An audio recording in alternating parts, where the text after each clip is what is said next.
Ресейдің астындағы Орда өзенінің бірін, онан кейін Жандар деген өзен бар.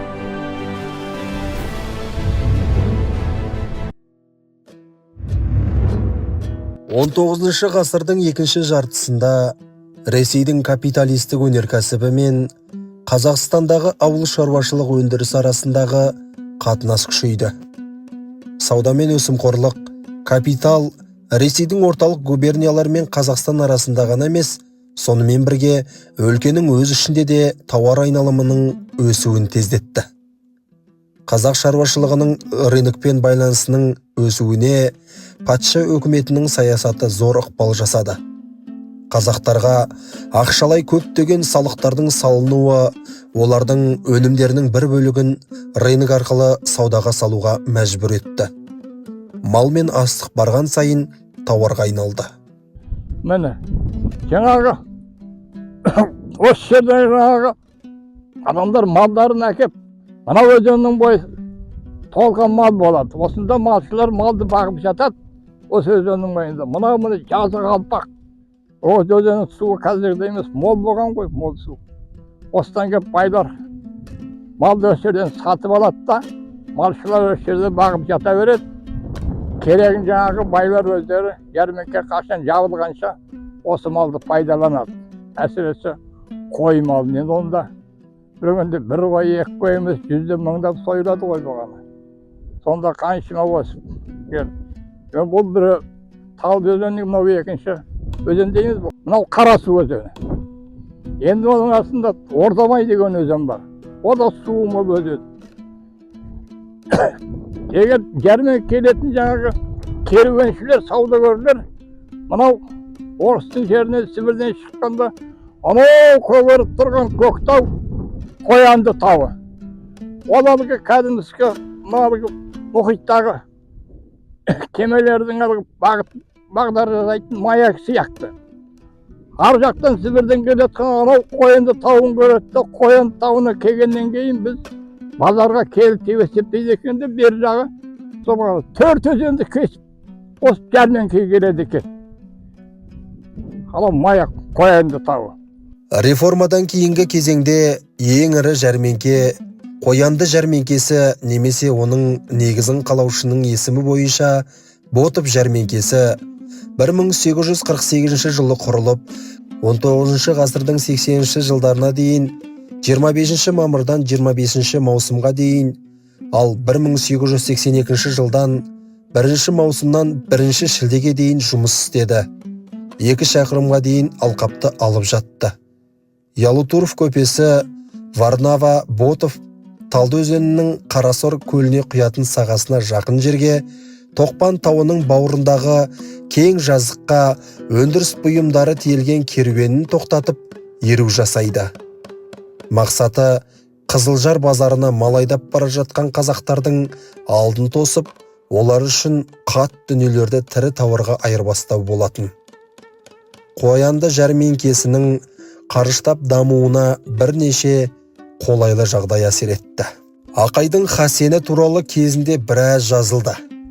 Соның бәрінде оның айбынды болмысы мен мұндалап тұрады. Мәселен, Алаш қайраткері Әлімхан Ермеков престелігінде Қу болысында хасеннің беделі керемет еді. Онсыз Қоянды жәрмеңкесі ашылмайтын. Өйткені бұл оны туған жерінде еді. Кілең жүйрік жылқы ұстайтын жәрмеңкеде олар бәйге беріп көрген емес.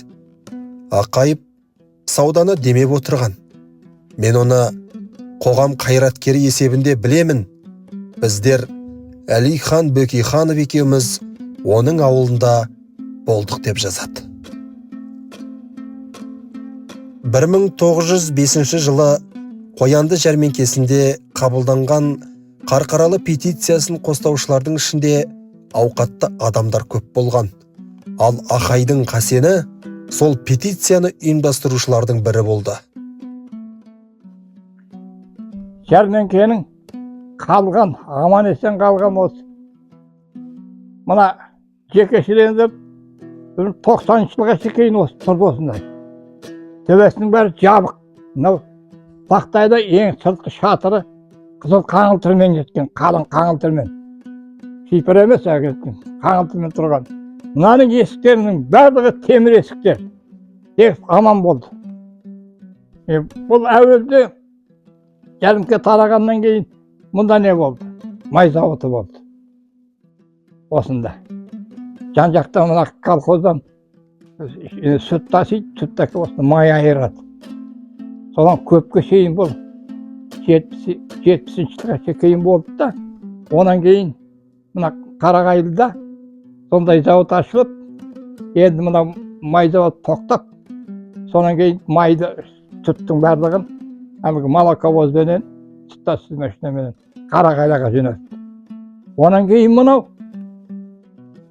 кәдімгі совхоз ғой, совхоз склады болды осында.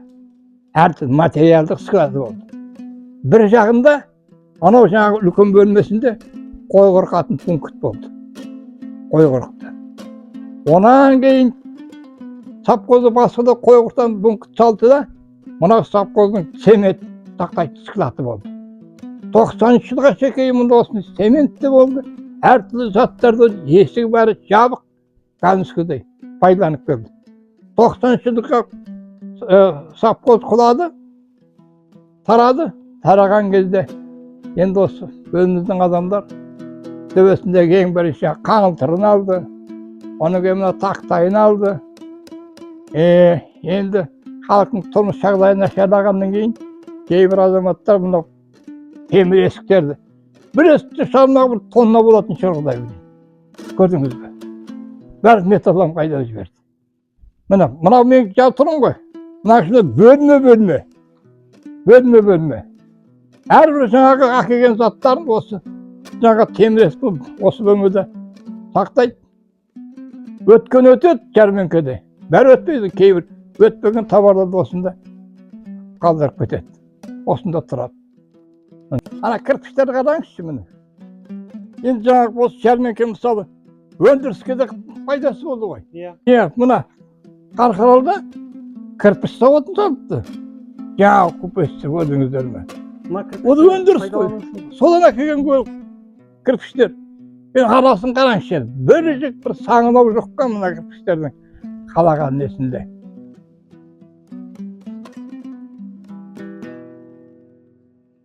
Мынау міне Қарқаралыдан, ол кезде үйес Қарқаралыдан Баянауылға шекейін тартылған телеграфты мына орындары. Бұрын бағандар тұрып кейін алып кеткен мұны. Осыдан бұлай мені. Алау деді насып әрғаттай тура Баянауылға шекейін бірақ барады осы. Осыдан тура қояндының үстінен әрғаттай Қарқаралыға тікелей жүреді. Мына жағы мені бұлай. Алау мені. Әрқайсының арасы 100 метрдей шамасы. Баған орнатылған, үстінде тартылған сым. Сымның өзі жаңа сырты қапталған іші мыс. Жай қаратермейді. Ек қабат сым. 1928 жылы жылжымалы киноқондырғы, оқырман залы бар кітапхана, балалар алаңы жұмыс істей бастады. Қоянды жәрмеңкесі ақындардың, палуандардың, халық циркі артистерінің өнер алаңына айналды. Мұнда Абай Құнанбаев бірнеше рет болды. Әміре Қашаубаев, Қали Байжанов, Ғаббас Айтбаев, Иса Байзақов, Майра Уәли қызы ән шырқап, Қажымұқан Мұңайтпасов күш өнерін көрсетті. Мұналығы магазиндерін дейді. Астан салынған магазиндер. 2 қатар, 3 қатар ма, 4 қатармен біздің бала кезімізде 2 қатар тұрды. Үйдер. Ішіне біз атпен кіріп жүретін бала кезімізде. Ал үлкендердің айтуынша екеуміз 4 қатар болған дейді. Ал енді кішігірім лапка дегеніміз 100-ден аса 100-200. Міне осыдан жәрмеңкенің ғимараты осы. Оның әрі қарта анау қорық деген жер бар ғой. Соған шекей мына жалықтың бәрі кигіздік. 10 шақырымнан аса ғой ол? Иә, соған шекей ме. Әуелде 5-10 шақты, 100, онан кейін 200, 300. мыңға шейін барғат деген сөз бар кейбіреулер. Кигіз үй. Иә. Көрдіңіз, қаншама жан жақтан кісі келеді, соның барлығы. Жергілікті қазақтар бар. Содан не? Ол жерден әлгі қонақ үй деген жоқ. Соларға да жалдайды. Арендаға береді. Арендаға береді. Дұрыс айтасыз. Жалға береді. Не? Келген байлар өздері бір үй емес, екі үш үй тігеді мысалы. Не? Бірнеше үй тігеді. Мына Қалибек Қуанышбаев мысалы бастаған нелер. Цирк, мысалы алғашқы цирк осы Қоянтта болған. Түсінбей ме? Ең бірінші. Театрдың бастамасы. Иә, театрдың басын көрдің бе? Яғы мәдени ел осында бастадыған. Сауықтыру. Негізгі керемет жан жақта тарап жүрген ақын жазушылар барлығы. Әншілер, композитор осында жиналған ғой көрдіңіздер. Ең анау атақ балуан шолақ. Қажымұқан. Көрдіңіздер ме? Соған шекелінген. Осында келіп Иман Жүсіп көрдіңіздер ме? Атақ Иман Жүсіп. Бәрі осында болған. Біржан Сал. Анау Көкшетаудан шығып, көрдіңіз бе? Балқантауға барады ол кісі. Мына айтпай өлеңінде жер шоқтығы Көкшетау, бауырың жазық Балқантау дейді. Ана Балқантау біздің тау бар, сол Балқантау. Соның бауырында ана кісінің досы Айтбай ақын. Айтбай әнші сонда. Екеуі таныс. Сол Айтбайдың үйіне барып, сонда жатып, сонан кейін жәрмеңке ашылғанда осында келеді. Жетісудан саудагерлер келді ғой. Караван. Біржан мына Көкшетау жақтан келеді. Екеуінің айтысқан жер осы қояды. Көрдіңіз бе? Бұл нағыз тарихи шындық. Бәрінің өзі былайша қисынға кетіп тұр, көрдіңіз бе? Ана кісі тегін айтқан жоқ. Проза жаманы бар. бір жерден естіген, немесе біреуден естігені бар ғой? Естігені бар, қан жақтан көрдіңіз бе? Бір жаман саланың айтысы осы жерде болған. Мінекей. Яғы мәдениетке ауысып кеттік қой сонда. Қалшының әнші, үйші жаңағы циркаштардың бәрі де осында болған. Мынау негізі анау жақтан басталады, мына складтың ар жағынан басталады нелері. Складтың айналасынан әртүрлі ғимараттар бар. Полиция бөлімі бар. Сосын жәрмеңке несі бар болғаны. Медпунктісі болған. Ветеринарный күт болған. Малдар сатып алған малдарды қарайды, ауру ма, сау ма деп. Сондай мұндарды әкімшілік. Енді былай қарай тек жаңағы саудагерлердің магазиндері. Осыдан сонау ауылдың арғы шетіне шықпейді. Ғимараттардың орнын сырып тастап, соның орнына салынған үйлер міне. Анадан бастап тегіс. Мынау жатқан үйлерді көрдіңіз бе? Сол жаған еткен. Кейбіреуін шығарып тастады. Мынау ана жақтағы берді. Ұзыннан ұзақ созылып атқан. Мұның өзі бір шақырымнан артық ғимараттары. Сол кезде бағана мұн жақтағы уақытша бригада келгенде отын жоқ болып, сол бағана ағаштан былай қиып саған жерге қой. Астына бөренесін біртіндеп сыпырып ала беріп, астын алғаннан кейін емес, құлатта қалды. Тамаша шіркеуі. Оның бұрын қоңырау болған екен. Үлкен мысалы біздің әкейлер біледі, бала кезінде болған мысалы қоңырауын. Соғыс кезінде бүкіл шіркеудің қоңырауын жылап әкетті емес пе? Онда солай алып кеткен қоңырауын. Кәдімгі шіркеудің қоңырауы. Ал енді кейбір адамдар айтады, мұнда мешіт болды деп. А менің күмәнім бар енді, қазақтар бір айдың ішінде ол мешітті қайтар бар мысалы. Қазаққа өзі тажырдың бәрі мешіт емес пе? Сондықтан мүмкін болған шығар, ол жөнінде мен кесіп іштен айта алмаймын. Мешіт деген орны бар деген естіген емес сонда. А шіркеуде өзіміз көзіміз көрді. Көпке шыққан бос тұр шіркеу.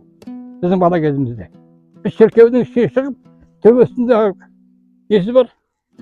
Соған іші ойнайтынбыз. А кейін оны магазин қылды. Мына Әжібек Әулие әкеміздің баласы Ақан деген сонда бірнеше жыл магазин ұстады сонда. Анау Қарнышы дегенде сиыр фермасы бар. Мұнда сүт тасимыз май зауытына, қайтардан магазиннен бір осы капитал қайтамыз. Көп бөлшектен осы магазин ұстады. Көрдіңіздер, шіркеу магазин болып тұрды. Ағыр құлақтар. Сол ненің аяғында, осы жаңағы сұққаттың аяғында ылғи осыған бір үкімет бір назар аударса деген өтінішімізді ылғи айтамын, бірақ әзір істеме хабар тұр. Тым тырыс күйінде жатыр. Тарих қой көрдіңіздер. Тарих осыдан бастады кішігірімді. Миллионның өзі бірден басталмай ма? Солай ғой. Сол сияқты мына қазақтың тарихы. Мына жерде жайдарық мына. Үлкен тарих, бүкіл Россиялық жәрмеңке болғаннан кейін тарихы. Өте керемет тарих. Осыны ғой көрдіңіздер. Маңызы. Қазақтың әлеуметтік, экономикалық дамуына бір үлкен сатысы осы қоянды жәрмеңкесі.